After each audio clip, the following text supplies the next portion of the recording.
first of all, any car that goes on track needs a vented hood for two very specific reasons. The first is cooling. As you're going down, you straight away, you got all this air. I mean, you got a lot of air coming into the radiator. It goes through the radiator into the engine compartment. Once it's there, where does it go? And the only place for it to go is down and back. And what happens is you get all that air coming in, and you actually increase the pressure under the front of the car. And then also all the way back from the car. As soon as you put a vented hood in, the hot air then escapes through the top, which means if you're getting, first of all, you're extracting heat, which is really important to keep the heat down in the motor. But also, you're not letting that pressure build up under the front of the car, which means with air going out the top, and the pressure gets somewhat negative underneath, and that adds a huge amount of front grip.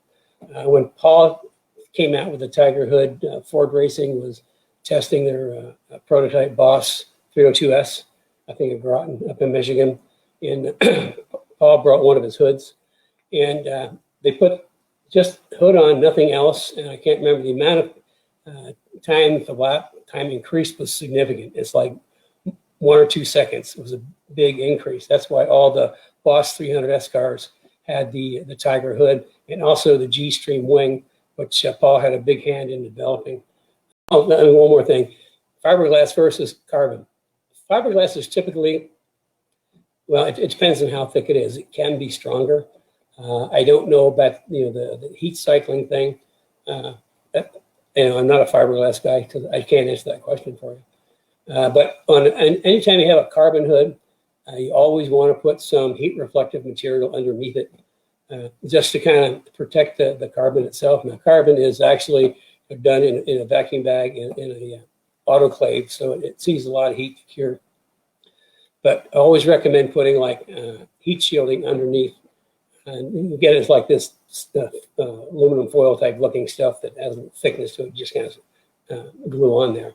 So I always recommend that. And fiberglass is typically lighter than the factory hoods, and carbon is lighter than fiberglass.